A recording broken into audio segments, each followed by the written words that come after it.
जिसका वेरिएबल पर power negative हो, रूट हो या फ्रैक्शन में हो तो वो पॉलिनोमियल।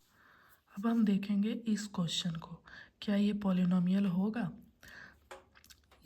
ये वेरिएबल है, वेरिएबल पर पावर कितना है माइनस, यहाँ भी वेरिएबल पर कितना है -1। सो वेरिएबल पर पावर माइनस आ गया, इसलिए ये पॉलिनोमियल नहीं होगा। It is not a polynomial. जब पॉलिनोमियल नहीं होगा तो डिग्री भी कुछ नहीं होगा। ओके, अब नेक्स्ट आता है ये 1। क्या 1 जो है वो पॉलिनोमियल होगा? तो बिल्कुल होगा। 1 को हम ऐसे भी लिख सकते हैं ना, 1 और x पर पावर 0, किसी भी वेरिएबल या कांस्टेंट पर पावर जब 0 होता है तो उसका वैल्यू 1 दे देता है। सो ये क्या हो जाएगा हमारा 1 इंटू 1 और 1 हो जाएगा। सो इसको हम ऐसे लिख सकते हैं।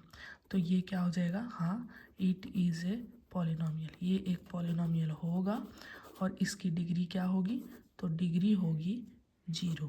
ठीक है, x पर पावर 0 है तो डिग्री क्या हो जाएगा 0। अब हम लोग देखेंगे नेक्स्ट क्वेश्चन। तो क्या ये क्वेश्चन हमारा पॉलिनोमियल होगा? तो हाँ बिल्कुल होगा। इसको भी हम लिख सकते हैं -3/5 ऑफ x पर पावर 0 लिख सकते हैं। तो ये पॉलिनोमियल हो जाएगा, यस ये पॉलिनोमियल होगा और इसकी डिग्री क्या हो जाएगी 0। ठीक है, अब ये क्वेश्चन, यहाँ पे x जो है वो ऊपर में है, यहाँ पे x नीचे है, डिनोमिनेटर में है। तो इसको हम लिख सकते हैं x²/2 -2, और ये जब x का स्क्वायर को हम ऊपर लेके जाएंगे तो इसका पावर क्या हो जाएगा, माइनस में हो जाएगा। अब देखो x का पावर माइनस हो गया तो ये क्या हो जाएगा, it is not a polynomial. Okay, polynomial नहीं होगा तो हमें डिग्री लिखने की ज़रूरत नहीं है। सेम वैसे ही देखेंगे, यहाँ पे रूट है लेकिन कांस्टेंट में है, सो हम इस पे ध्यान नहीं देंगे, हम वेरिएबल पे ध्यान देंगे। वेरिएबल पर पावर क्या है 2, सो हाँ it is a polynomial, it is a polynomial, ये पॉलिनोमियल होगा और इसकी डिग्री क्या हो जाएगी, डिग्री हो जाएगा 2। नेक्स्ट ये क्वेश्चन देखेंगे, सेम इसको ऐसे ही लिखेंगे, x को पहले हम ऊपर लिखेंगे तो ऊपर जैसे ही ले जाएंगे इसका पावर क्या हो जाएगा, माइनस हो जाएगा। तो पावर ये क्या हो गया, नेगेटिव हो गया, तो इसको हम बोलेंगे it is not a polynomial, इसलिए ये पॉलिनोमियल नहीं होगा। नेक्स्ट क्वेश्चन, यहाँ देखो x पर पावर क्या आ गया, फ्रैक्शन आ गया। तो फ्रैक्शन आ जाता है, रूट आ जाता है और नेगेटिव आ जाता है तो हम बोलते हैं it is not a polynomial, ये पॉलिनोमियल नहीं है। अब देखो इसमें x का स्क्वायर x, ठीक है, कहीं भी फ्रैक्शन वगैरह नहीं है तो ये हो जाएगा इट इज़ अ पॉलिनोमियल।